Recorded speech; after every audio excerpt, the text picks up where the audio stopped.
네, 오늘은 우리 교회에 침례식이 있습니다. 네 사람이 침례를 받고 한 사람이 이제 입교를 하게 되었습니다. 오늘 예식이 평생에 잊을 수 없는 간증이 될 만한 그런 은혜로운 예식이 되기를 바라고, 오늘 예배에 참석한 성도 여러분 모두가 다 또한 나의 지나온, 다들 이제 세례 받으셨으니까 나의 지나온 삶 가운데 받았던 세례의 의미를 한 번 더 되새기고 더욱더 자신을 한번 돌아볼 수 있는 아름다운 계기가 될 수 있기를 부탁을 드립니다.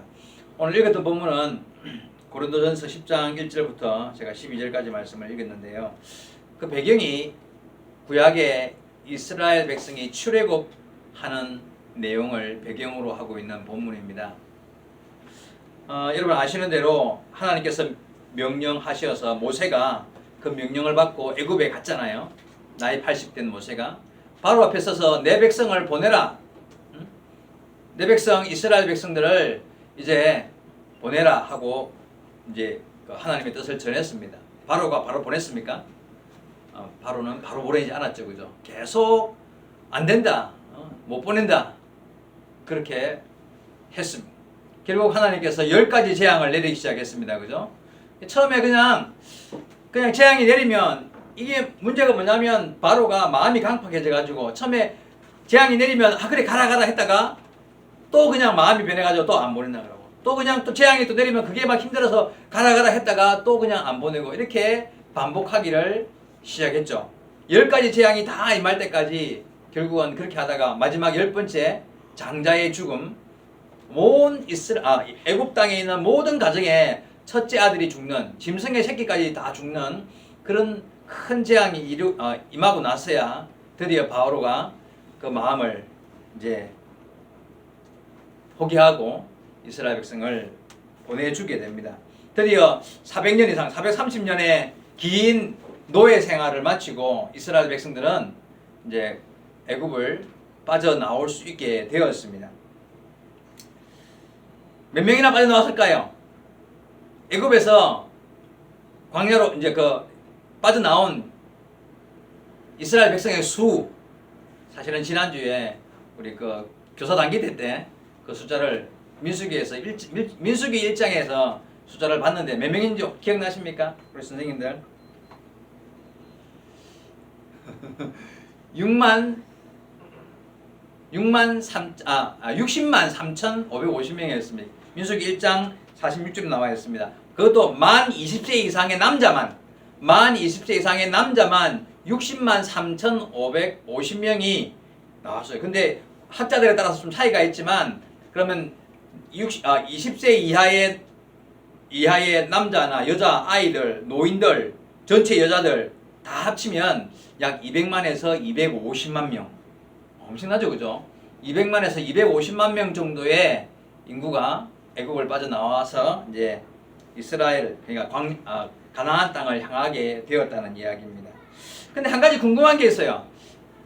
하나님께서 왜 굳이 애굽 땅에다가 10가지씩이나 재앙을 그렇게 내렸을까요? 생각해봐요. 목적은 뭐예요? 이스라엘 백성들을 출애굽시키는 게 목적이잖아. 근데 그냥 데리고 나오면 되지. 굳이 애굽에 있는 애굽 사람들을 그렇게 재앙을 많이 줘가지고 아주 막 푹싹 망해버릴 때까지 그런 재앙을 내리신 이유가 뭐예요? 그렇게 할 필요 없잖아, 솔직히. 내 백성 데리고 나오면 되잖아요. 데리고 나오면 그게 목적이니까, 일단은. 근데 왜 그렇게 하신 이유가 무엇이었을까? 그 이유는요, 여러분. 일단 그 재앙을 통해서 애굽을 철저하게 징계하신 거잖아요, 그죠? 철저하게 징계하심, 그 징계하심을 통해서 철저하게 이스라엘 백성들을 교육시키기 위함이었다는 걸 알아야 됩니다. 도대체 뭘 교육시키고 싶었을까요? 여러분, 그동안에 400년 동안 이스라엘 백성들은요, 노예로 살았어요. 노예의 근성이 뼛속 깊이 박혀 있었고, 애굽의 문화와 그들의 종교와 그들의 사상들을 막 이스라엘 백성들 사상 속에, 마음속에 가지고 있단 말이에요. 그대로 출발하면 될까요? 안 될까요? 안 됩니다.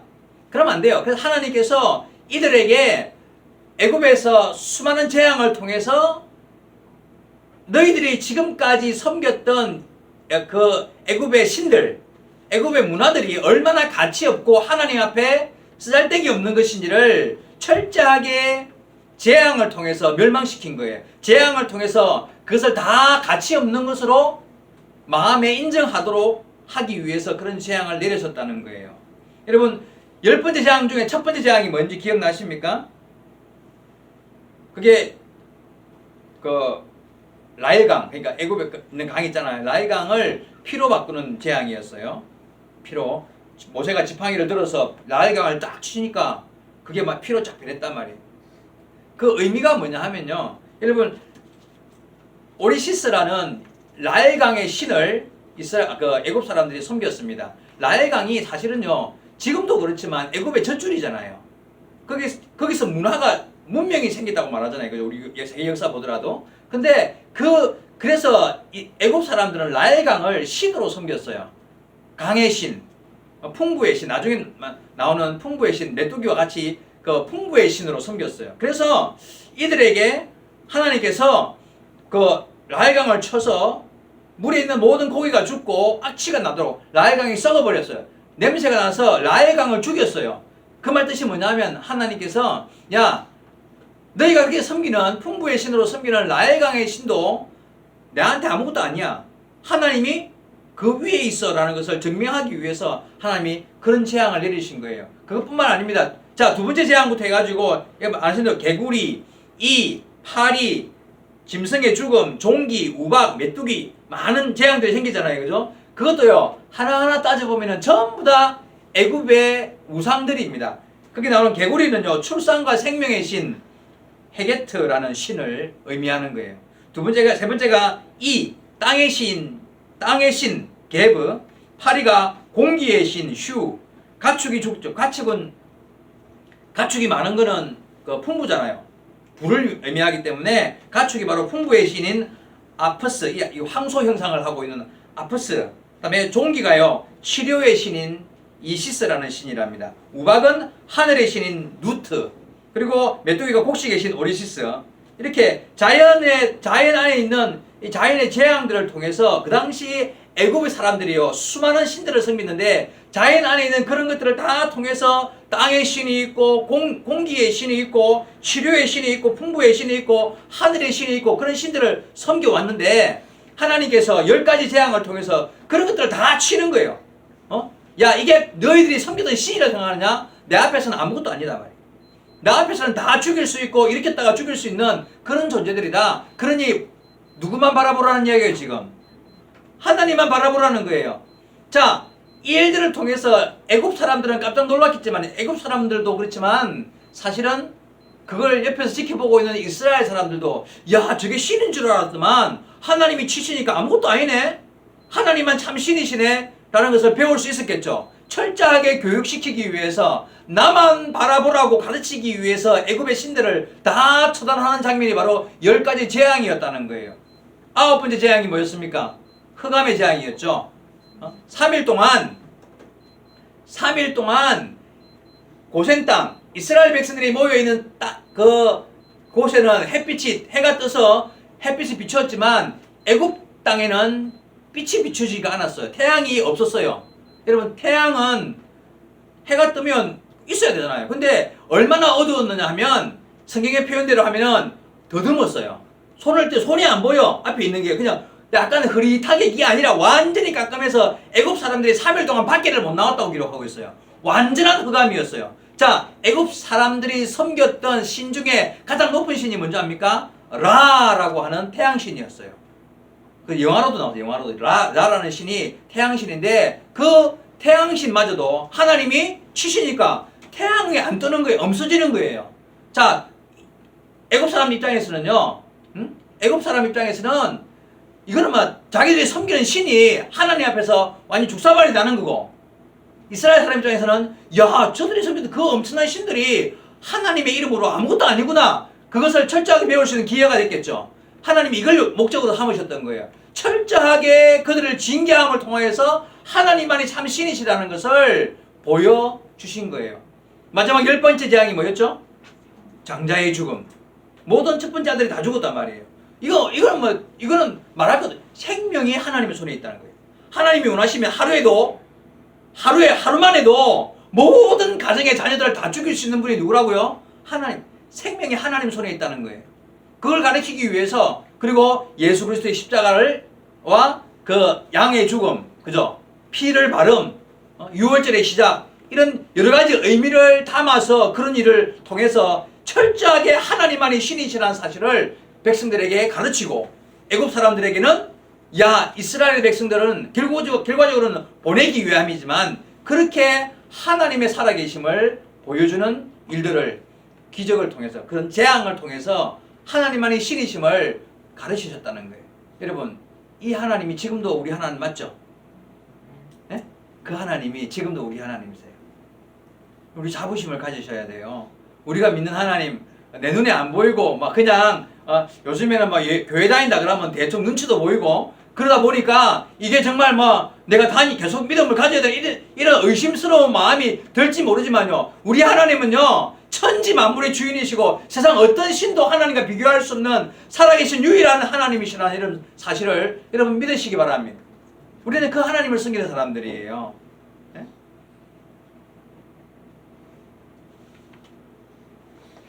하나님은 이스라엘 백성들을 그냥 그대로 400년 동안 종살이 하던 그대로 끌고 나갈 수가 없었어요. 그죠? 철저하게 가르치고 경험하게 해서 하나님만이 참 신이심을 그들로 하여금 배우게 하셨던 것입니다.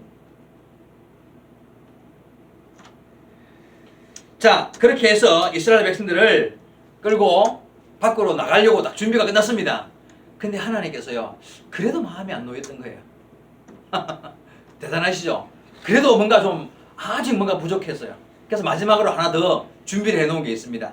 그게 뭘까요? 홍해로 데리고 가는 거예요. 홍해로. 그들을 드디어 데리고 나가서 홍해 앞에 가게 됩니다. 그래 놓고도 이 바로의 마음이 강팍해져 가지고 자기 자식까지 죽었는데 온 나라가 초상집이 되었는데 그래도 마음이 한 번 더 강팍해 가게 하나님이 만들어서 이스라엘 백성을 쫓아가게 만드는 거예요. 그죠? 그래 어떻게 됩니까? 이스라엘 백성들 야 드디어 해방됐다. 드디어 이제 우리는 가나안 땅을 향하여 출발한다 하고는 기쁜 마음으로 나왔는데 모세를 따라 가다 보니까 바다네? 근데 뒤에서 뭐가 쫓아와요? 그 당시 최고의 군대가 쫓아온단 말이죠. 다 죽었다고 생각했죠. 네, 다 죽었다고 생각한 거예요. 자, 그 자리에서 하나님께서 모세를 들어서 결국 뒤에 따라오는 모든 군대가 멸망시키고 정말 역사 일에 있을 수 없었던 최고의 기적, 그죠? 바다를 가르고 건너가는 놀라운 기적을 그들로 하여금 경험하게 만들게 됩니다. 여러분 바다가 갈라지고 그 사이를 걸어서 지나가게 된다. 정말 놀라운 일이죠. 근데 바다가 갈라지고 그 사이를 걸어서 지나간 그 사건을요 오늘 본문에서는 그 사건의 의미를 이렇게 설명하고 있습니다. 1절 2절만 다시 한번 봅니다. 형제들아 나는 너희가 알지 못하기를 원하지 아니하노니 우리 조상들이 다 구름 아래에 있고 바다 가운데로 지나며 모세에게 속하여 다 구름과 바다에서 세례를 받고 나왔죠, 그죠? 네. 지금 모세가 이스라엘 백성들을 이끌고 바다 가운데로 지나간 사건을 세례받았다. 세례받았다라고 표현을 하고 있어요, 지금. 그게 왜 세례받은 거예요? 물로 지나갔다는 거잖아요. 물 가운데로, 그죠? 그래서 그거를 세례받았다라고 이렇게 표현을 하고 있는데, 그러면 여기에서 중요한 게 뭐냐면, 오늘 세례식이 있는데, 침례식이 있는데, 이 세례의 의미가 뭐냐는 거예요. 세례의 의미가 뭐냐는 거예요. 여러분, 세례의 의미에 오늘 본문에서 중요한 한 가지 중요한 의미가 뭐냐면, 이게 다는 아닙니다만은 중요한 의미가 뭐냐면, 바로 세례는 이렇게 생각하면 됩니다. 과거와의 단절이에요. 생각해봐요.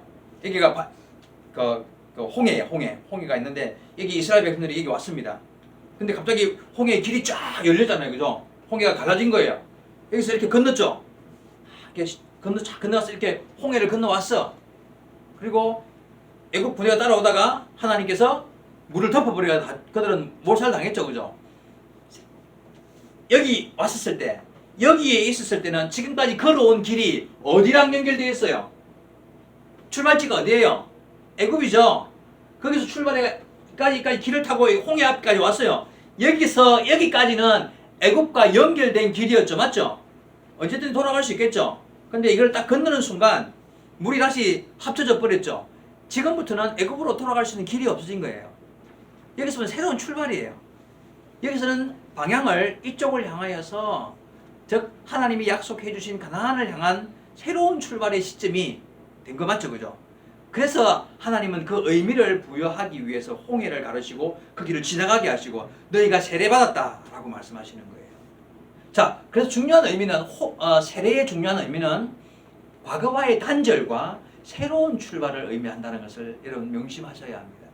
물론 이 외에도 세례 요한을 통하여서 하나님께서 회개의 세례, 세례는 회개의 의미가 분명히 있습니다. 철저한 자기의 삶을 돌아보고 회개하고 새로운 출발, 거기에도 물론 새로운 출발도 있고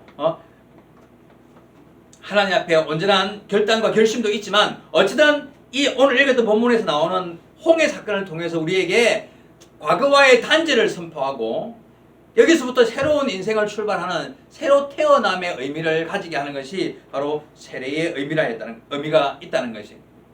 여러분, 그래서 홍해 사건은 과거로 돌아갈 수 없는, 이제 과거로부터 이어왔던 길을 끊어버리는, 그죠? 그런 사건이었습니다.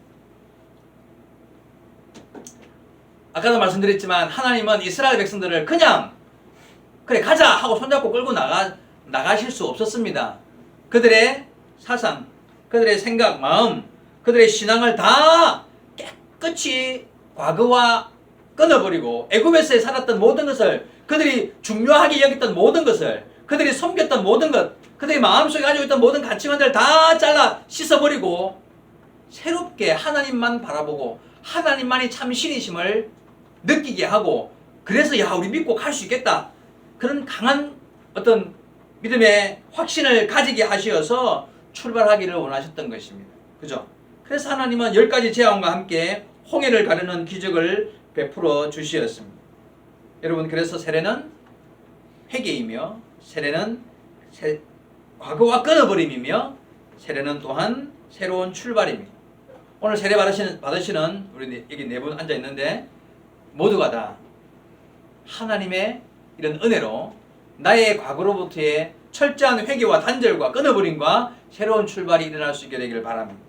그리고 오늘 이렇게 함께 말씀 나누는 여러분도, 이미 세례받은 여러분, 지난 자신의 세례 그 의미를 한번 분명하게 되새겨 보셔야 합니다. 나는 과연 내가 그런 세례를 받은 사람인데 말이죠. 나는 과연. 자, 근데 여러분, 한 가지 중요한 사실이 한 개 남아 있습니다. 그러면 세례가 구원의 완성입니까? 그건 아니죠. 어떤 교회들은 자꾸 그런 이야기 하는 교회 있습니다. 세례받음으로써 구원 받는다. 세례는 구약의 할례와 같다. 하나님의 백성이라는 인침이다. 의미상으로 따지면 그런 의미가 있습니다만은, 그러나 세례받았기 때문에 나는 구원받았다, 그런 확신은 오산입니다. 잘못된 것입니다. 홍해를 건너서 세례받은 이스라엘 백성들이 다 구원받았습니까? 아니죠. 그들이 놀라운 기적을 체험한 건 맞습니다. 하나님의 은혜를 경험하고 정말 가나안을 향한 믿음의 길을 시작한 것은 맞습니다. 그런데 그들이 다 구원받지 못했습니다. 오히려 광야에서 대부분이 죽었어요. 아까 말했던 60만 3,550명 중에서 2명 빼고, 그러니까 그 20세 이상 장정 노인들 빼고, 노인들은 물론 광야에서 죽었겠지만 그 많은 사람들이요 다 죽고, 신세대들만 20세 이하에서 출발했던 사람, 그리고 20세 이하로 광야에서 태어난 사람, 그 사람들만 가나안 땅에 들어가게 되죠. 대부분이 다 죽었습니다. 근데 이 사실이 안타까운 일이잖아요. 그래서 오늘 읽었던 본문 3절 이하에 사도 바울도 그걸 안타까워해요. 야, 애굽 땅에서 그런 놀라운 기적을 경험하고 홍해를 가르는 기적을 경험하여서 구원받은 것처럼 막 그 기쁨으로 출발했는데 광야에서 다 죽지 않았냐, 이게 얼마나 안타까운 이야기냐 하는 이야기를 본문에서 하고 있습니다. 제가 3절 이하를 읽겠습니다. 자, 1절 2절 아까 읽었죠. 3절, 다 같은 신령한 음식을 먹으며 뭘 먹었다는 거예요 지금? 하늘에서 내린 만나를 먹었다는 이야기죠. 이제 광야로 나왔으니 광야에서 광야 40년 생활을 이야기하는 겁니다. 그리고 다 같은 신령한 음료를 마셨으니 이는 그들을 따르는 신령한 반석으로부터 나셨으니 그 반석은 곧 그리스도라. 반석으로부터 나는 신령한 음료 즉 물을 마셨는데 그거는 예수님의 의미가 여러 가지가 있습니다만 예수님의 말씀을 하나님께서 지금 그 이스라엘 백성을 인도해가지고 시내산에서 율법을 주셨죠. 모세를 통해서 십계명과 비롯해서 그것은 결국 하나님의 음식이에요. 만나만 양식이 아니라 하늘에서 말씀 즉 그것이 생수란 말이에요. 그것을 먹고 마셨어요.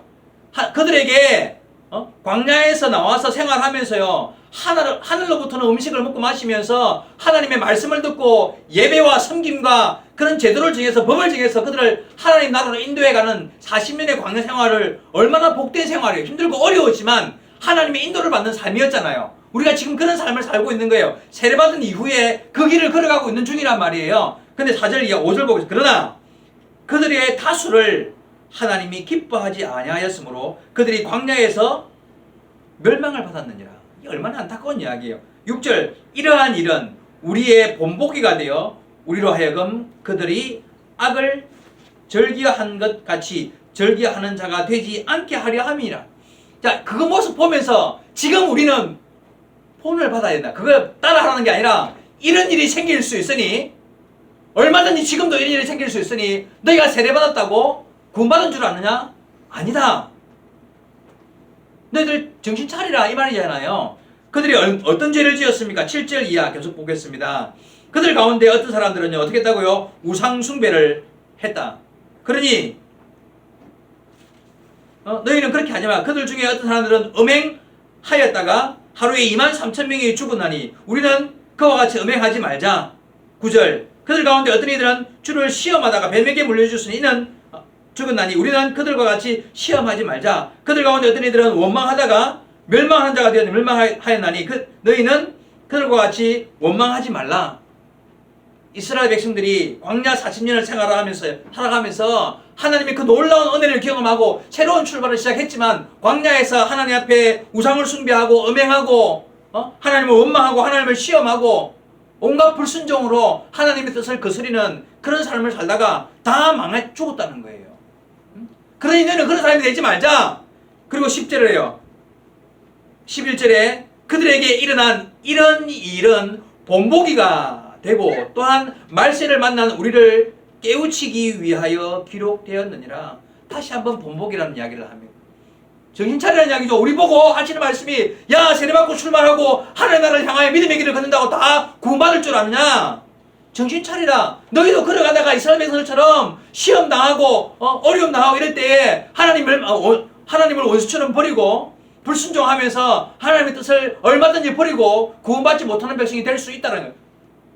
여기에 기록된 구약에 기록된 이 출애굽 사건을 바라보면서 너희가 본으로 삼아야 되지 아니하겠느냐.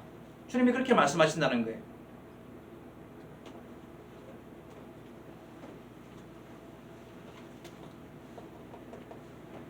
제가 마지막 12절 이렇게 읽었습니다. 그런즉 선줄로 생각하는 자는 넘어질까 조심하라. 그렇죠. 나 정도면 신앙생활 꽤 하는 편이지 이 정도면 그래도 안 괜찮아. 누구는 평생에 예수 믿는다고 해놓고 주일도 빠지고 누구는 이렇게 하는데 나는 그에 비하면 괜찮지. 섰다라고 생각하면 넘어질까 조심해야 하는 것이 우리의 신앙생활. 여러분 신앙생활 주님 앞에서 어떻게 해야 될지 여러분 한번 돌아보시기 바랍니다. 우리가요 출발한 거예요. 이제 사실은 세례받고 출발한 거예요. 네? 그러니까 출발했으니까 뭐 해야 될 것 같습니까? 이스라엘 백성들의 과거의 삶을 돌아보면 날마다 신령한 하늘로부터는 만나를 먹어야 되겠죠. 하나님으로부터는 신령한 음료를 마셔야 되겠죠. 하나님께서 말씀하시는 그 모세를 통해 주셨던 그 말씀들을 날마다 상고하면서 그 숨어있는 하나님의 뜻이 무엇인지를 날마다 느끼면서 성령의 인도함을 따라 하나님의 원하시는 믿음의 길을 결단하고 바른 신앙의 길을 하루하루 걸어가야 되겠죠. 그런 삶이 아니면 구원받지 못하는 거예요. 매일매일의 삶 속에서 성령의 인도함을 따라 믿음의 바른 길을 추구하지 아니하면 선줄로 알면 넘어지는 겁니다.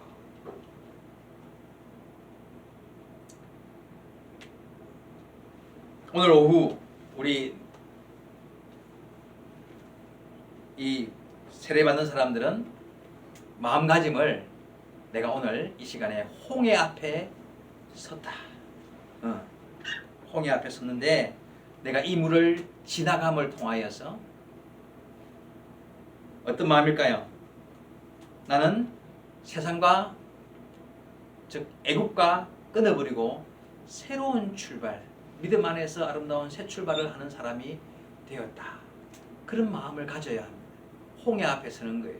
그리고 그 물이 닫히는 순간, 다시 내가 물 밖으로 나오는 순간 그 물은 닫히고 나는 과거로 돌아갈 수 있어요, 없어요? 이제 과거로 돌아갈 수 없어요. 이제 하나님만을 향하여 믿음의 바른 길을 걸어가는 것입니다. 얼마나 영광스러운 자리입니까? 여러분, 세례의 의미가요 굉장합니다. 얼마나 영광스러운 자리예요. 오늘 그 자리에 우리 위에 옥상에서 할 텐데, 그 자리에 예수님께서 그 요단강에서 세례 받으실 때 성자 예수님은 요단강에 서시고 하늘에서는 하나님의 음성이, 그리고 성령께서 비둘기같이 임했다는 그 성경이 나오죠. 그와 같이 성부, 성자, 성령께서 오늘 우리의 세례의 자리에 임하시어서 큰 영광이 드러나는 그런 아름다운, 평생에 잊을 수 없는 그런 세례식이 될 수 있기를 소망합니다. 이미 오늘 말씀 듣는 여러분, 세례를 받으신 여러분, 한번 우리의 신앙의 삶을 돌아봅시다. 우리는 이미 홍해를 건넌 사람들이죠. 우리는 다 홍해를 건넌 사람들이에요. 하나님의 은혜로 새로운 출발을 경험했던 우리입니다. 나는 지금 성령의 인도함을 따라 매일매일의 삶 속에서 만나를 먹고 신령한 음료를 마시며 성령의 인도함을 따라 믿음의 길을 바르게 걷고 있는가?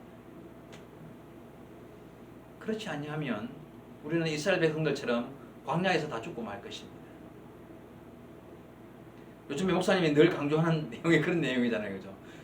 정신 차리고 바르게 매일매일의 말씀 속에서 성령의 인도함을 따라 믿음의 바른 길을 걷지 아니하면 누구도 구원받을 수 없다. 자, 그런 이야기 요즘에 자주 강조하고 있습니다. 신앙생활이요, 그렇게 호락호락 그냥 뭐 그럭저럭 그냥 그런 것으로 하나님 앞에, 그럴 것 같으면 예수님이 그런 말씀도 안 했어요. 마지막 때에 구원받는 자가, 믿음 있는 자를 찾기나 할 수 있겠냐, 그런 말씀을 왜 했겠습니까, 여러분? 그런 정신 가지고는요 하나님의 나라에 이르지 못합니다.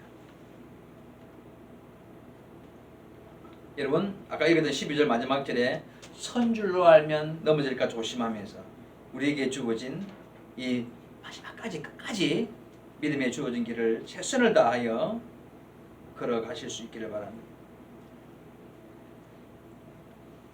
이스라엘 백성들은 홍해를 건너면서 구원받은 줄로 착각을 한 거예요. 아, 이제 우리는 구원받았다. 왜냐하면요, 그들은 그런 착각을 할 수 있었던 게, 홍해 건너서 한 일주일, 2주일만 지나 한 달 안에 가나안 땅에 도착할 수 있는 거리였거든요. 그죠? 이제 금방 들어갈 거잖아. 그럼 구원받은 거지. 들어갈 건데, 근데 그게 들어가지 못했죠. 네? 40일 정탐 이후에 하나님께서 이 녀석들 이대로 들어갔다가는 안 되겠다 싶은 마음이라서 40년을 돌리면서 그들의 악함을 40년 동안 다 드러내면서 결국은 하나님 앞에 구원받지 못하는 자들이 되고 만다는 것을 여러분 정말 중요하게 여기셔야 합니다. 우리는 지금 구원받은 상태가 아니라 이제 광야, 이제 출발한 사람들이에요. 증명해야 돼요. 내 삶으로 내가 구원받을 수 있는 삶을 살아가고 있다는 삶으로 증명해야만 주님의 구원에 참여할 수 있다는 것을 여러분 기억하셔야 합니다. 홍해를 건넌 지 오래됐는데 아직도 홍해 앞에서 애굽을 바라보고 세상을 그리워하며 출발도 안 하고 있는 성도들이 있습니까? 요즘에 그런 사람 많이 보입니다. 뭐 세례를 받았다고 하고 신앙생활 한다고는 하는데 아직도 애굽을 그리워하면서, 그죠?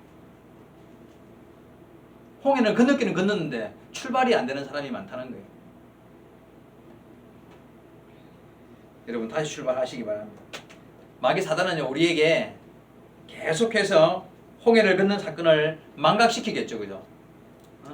안 건넌 것처럼 이제 악한 마귀 사단의 유혹에 넘어가지 아니하고 과감하게 떨쳐버리고 우리의 세례, 그 의미를 깊이 인식하고 내 삶을 더욱더 주님의 나라를 향하여 목표를 향하고 아름다운 믿음의 길을 잘 걷게 되는 성도 여러분 되기 바라며, 오늘 세례받는 이들이 이와 같은 새로운 결단과 각오로 하나님 앞에 새로운 신앙의 출발을 할 수 있는 아름다운 기회가 되기를 주의 말씀으로 축원드립니다. 기도하시겠습니다. 살아계신 하나님 아버지, 은혜를 감사드립니다. 오늘 주의 말씀을 통하여 세례의 의미를 생각해 봅니다. 그렇습니다. 이스라엘 백성들이 홍해를 건너므로써 과거와 단절하고 새로운 출발을 시작할 수 있도록 하나님께서 그들을 홍해를 건너게 하셨습니다. 우리는 다 홍해를 건넌 사람들입니다. 오늘 또한 새롭게 홍해를 건너는 자들이 여기에 서게 되었습니다. 하나님 아버지, 이제 출발입니다. 우리의 삶이 출발되었습니다. 영원한 주님의 나라를 향하여 온전한 믿음으로 주어진 길을 최선을 다하여 걸어가야 할 줄 믿습니다. 매일매일의 삶에서 하나님이 주시는 하늘의 신령한 음식을 먹으며 하늘의 신령한 음료를 마시며 성령의 인도함을 따라서 주님의 뜻을 쫓아 말씀 안에서 살아가는 하루하루가 될 때에만이 우리가 영원한 주님의 나라로 인도함 받는다는 사실을 기억하며 우리의 삶이 더욱더 하나님의 뜻에 합당한 길을 걸어갈 수 있도록 인도하여 주시옵소서. 주께서 함께 하심을 믿사옵고 예수님의 이름으로 기도하옵나이다. 아멘.